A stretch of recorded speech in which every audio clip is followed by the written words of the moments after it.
AP Telangana ప్రజలు ఆసక్తిగా ఎదురుచూసిన తెలుగు రాష్ట్రాల ముఖ్యమంత్రుల భేటీలో కీలక నిర్ణయాలు తీసుకున్నారు. విభజన సమస్యల పరిష్కారానికి రోడ్ మ్యాప్ రెడీ చేశారు. విభజన అంశాలతో పాటు గత 10 ఏళ్లుగా పెండింగ్ లో ఉన్న ప్రాబ్లమ్స్ పైన చర్చించారు.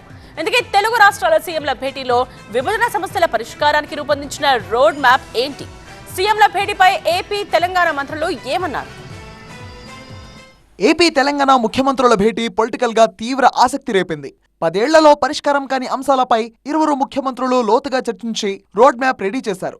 తెలుగు రాష్ట్రాల సీఎంల సమావేశంలో కీలక అంశాలపై చర్చ జరిగిందన్నారు తెలంగాణ డిప్యూటీ సీఎం మల్లు భట్టి విక్రమార్క. విభజన సమస్యల పరిష్కారానికి ఉన్నత స్థాయి అధికారులు, మంత్రులతో కూడిన 2 వేరువేరు కమిటీలు ఏర్పాటు చేయాలని నిర్ణయించామని చెప్పారు. ఒకవేళ ఉన్నత స్థాయి కమిటీ భేటీలో సమస్యలు పరిష్కారం కాకుంటే మంత్రుల స్థాయిలో మరో కమిటీ ఏర్పాటుకు నిర్ణయం తీసుకున్నామన్నారు భట్టి విక్రమార్క. ఉన్నత స్థాయి అధికారులతో కూడినటువంటి ఒక కమిటీని 2 రాష్ట్రాలకు సంబంధించినటువంటి ఉన్నత స్థాయి అధికారులతో, అంటే చీఫ్ సెక్రటరీ స్థాయి అధికారితో సహా వారితో ఇంకొక 3 మెంబర్, ఈచ్ స్టేట్కి 3 మెంబర్స్, సాధ్యమైనంత వరకు వాళ్ళ స్థాయిలో పరిష్కారానికి వచ్చేటువంటి అంశాలని చర్చించి పరిష్కార మార్గాన్ని ఎత్తడం కోసం ఒక కమిటీ వేయాలని నిర్ణయించడం జరిగింది. ఈ ఉన్నత స్థాయి అధికారుల కమిటీ ద్వారా కూడా పరిష్కారం కానటువంటి అంశాలు ఏమైనా ఉంటే 2 రాష్ట్రాలకు సంబంధించిన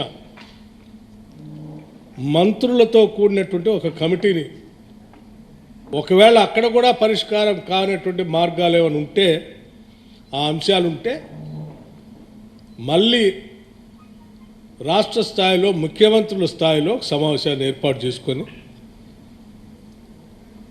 పరిష్కార మార్గం కనుగొనడం కోసం ప్రయత్నం చేయాలి. ఇక ఏపీ తెలంగాణ సీఎంల భేటీలో విభజన చట్టంలోని ప్రతి అంశంపై చాలా క్షుణ్ణంగా చర్చించడం జరిగిందన్నారు మంత్రి అనగాని సత్యప్రసాద్. విభజన సమస్యల పరిష్కారమే లక్ష్యంగా ఉన్నత స్థాయి అధికారుల కమిటీ, మంత్రుల కమిటీ ఏర్పాటుకు నిర్ణయించినట్టు తెలిపారు. విభజన అంశాలతో పాటు రాబోయే రోజుల్లోనూ తరచూ ఇరువురు మంత్రులు భేటీ కావాలని నిర్ణయించడం హర్షణీయమన్నారు అనగాని సత్యప్రసాద్. ఏదైతే రీఆర్గనైజేషన్ యాక్ట్లో ఉన్న ప్రతి ఒక్క అంశం కూడా పూర్తిగా చర్చలతోనే అది సానుకూలంగా సత్వరంగా పరిష్కరించాలనే లక్ష్యంతోనే ఈ యొక్క ఆఫీసర్స్ కమిటీ ఏర్పాటు చేయడం కానీ, దాని తర్వాత మినిస్టర్స్ కమిటీ ఏర్పాటు చేయడం కానీ, తర్వాత ముఖ్యమంత్రులు కూడా అన్ని విషయాలు కూడా నాట్ ఓన్లీ రీఆర్గనైజేషన్ యాక్ట్, అది కాకుండా కూడా రాబోయే రోజుల్లో కూడా మంచి వాతావరణం క్రియేట్ చేసే విధంగా ముఖ్యమంత్రులు కూడా ఫ్రీక్వెంట్గా కలుద్దామని చెప్పి ఒక ఆలోచన ముందు రావడం నిజంగా చాలా ఆనందదాయకం.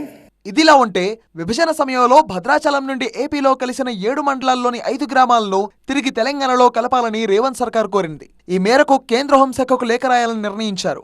భద్రాచలం పట్టణానికి ఆనుకొని ఉన్న ఎటపాక, కన్నాయిగూడెం, పిచ్చుకలపాడు, గుండాల, పురుషోత్తపట్నం పంచాయతీలను తిరిగి తెలంగాణలో కలపాలి అన్న డిమాండ్ ఎప్పటినుంచో వినిపిస్తోంది.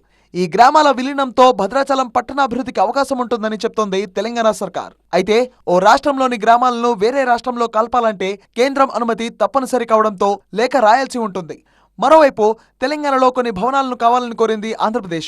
అయితే భవనాలన్నీ తెలంగాణవేనని, స్థిరాస్తులు కేటాయించే ప్రసక్తే లేదని తేల్చేసింది రేవంత్ సర్కార్. ఒకవేళ ఏపీ ప్రభుత్వం తరఫున అర్జీ పెట్టుకుంటే ఢిల్లీలోని ఏపీ భవన్ తరహాలో హైదరాబాద్ లో బిల్డింగ్ కట్టుకునేందుకు పర్మిషన్ ఇస్తామని చెప్పింది. ఇక విభజన సమయంలో ఏపీ బకాయి పడ్డ విద్యుత్ బకాయిలు చెల్లించాలని కోరింది. అటు జల వివాదాలపై మరోసారి భేటీ కావాలని ముఖ్యమంత్రుల సమావేశంలో నిర్ణయించుకున్నారు. మొత్తంగా విభజన అంశాలతో పాటు మరికొన్ని సమస్యలపైన స్పెషల్ ఫోకస్ పెట్టారు ఏపీ తెలంగాణ సీఎంలు. ఆయా అంశాలకు సంబంధించి 2 కమిటీలు వేసేందుకు నిర్ణయం తీసుకోవడం ఆసక్తి రేపుతోంది.